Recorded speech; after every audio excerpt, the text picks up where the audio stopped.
almost altered my destiny. Written by Anna Lynn Thomas, the founder and head writer of the website Ha-Has for Hoo-Has. Like everything in life, farts have a time and place. However, I never realized that in the wrong time and place, flatulence had enough power to alter my course in history.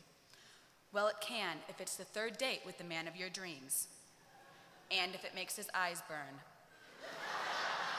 If God destined us to be together, I was one SBD away from foiling his plans. That's silent but deadly for you prudes. It was about 5 years ago. I was trying to lose a few pounds, so I was staying away from carbs. That's when I met my husband, Rob. On the first date, he booked the next two. He liked me, I liked him. Things were looking real good. He picked me up in a Cobra Mustang, and his pathetic attempt to win me over with a car totally worked. I'm not shallow, but since I spent most of my 20s picking up men because I didn't want my hair to frizz in their non-air-conditioned jalopies on 3 wheels with a 15-year-old spare, I welcomed his fancy sports car with open arms. We arrived at the restaurant, and Rob was ordering food I hadn't allowed myself to eat in years. I didn't want to be that girl, so I ate, drank, and oh, was I merry. Later, we shopped a bit. Rob surprised me by buying me an expensive pair of shoes he caught me eyeing. Was this love? That's when it happened.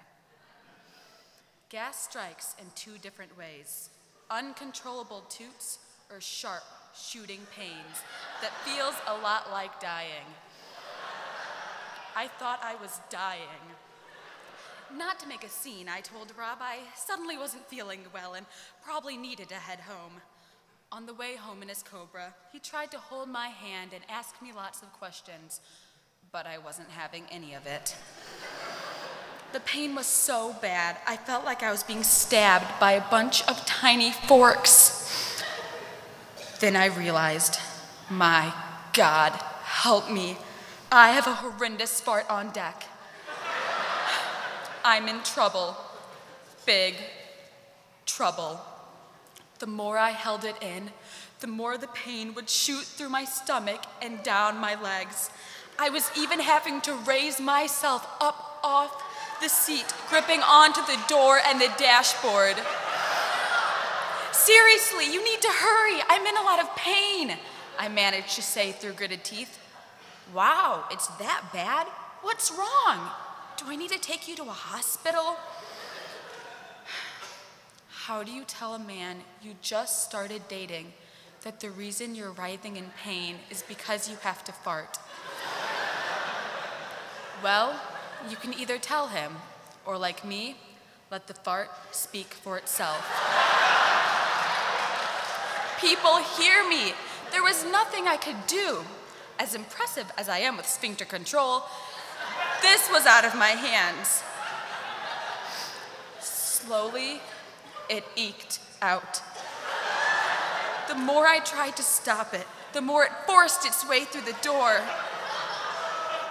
However, to my pleasant surprise, there was no sound. I sat silently, sweat accumulating above my upper lip. Okay, maybe I got away with it. Maybe I'm home free. Then it hit me. Not an idea, a cloud. A horrific fart cloud. Not in a, am I smelling something sort of way? More like a, is someone dead and rotting in your trunk and am I in hell sort of way. Suddenly I panicked. Roll down the windows! I screamed. Yes, I literally screamed it like I was in a horror movie. What? Why? Rob asked, starting to freak out because I was freaking out. I can't roll down the windows. Unlock it! Unlock it! What's going on? Rob yelled back at me. Why are you? Then it hit him. I could see it in his eyes. Was it surprise? Horror? Water started to accumulate at the base of his eyelids. Oh my God, I can taste it! He screamed.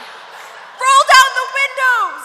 As I screamed, the toot started to flood out uncontrollably. I scratched and clawed at the window like I was being kidnapped. Rob, unable to see, either by fart cloud or panic, kept turning on the windshield wipers instead of unlocking the door. It was chaos. We were acting like we were under siege by fire. We were under siege all right, just not by gunfire. Finally, he was able to hit the right control, and he rolled down our windows. We both gulped in the fresh air. I was horrified, yet happy to be alive, and then I just remembered I just farted on the man of my dreams, and then I sort of wished I was dead. We sat silently for the rest of the way home. Although the shooting pains had subsided, I now desperately needed to use the bathroom in an urgent, explosive kind of way. He pulled up to my apartment, and before he could come to a stop, I had already jumped out.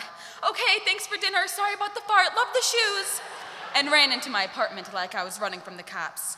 I burst through the door and ran straight for the bathroom, where I was finally unable to unleash and make noises that no one should ever hear coming from another person.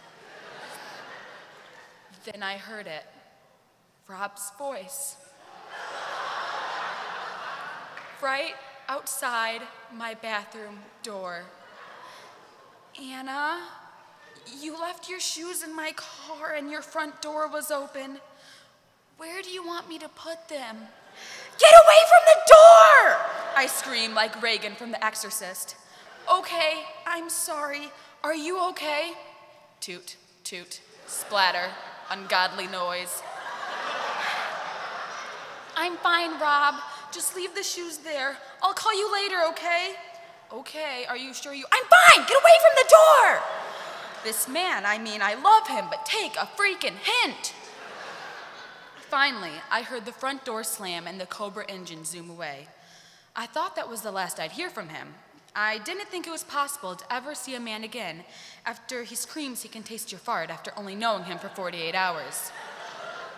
But, to my surprise, I did.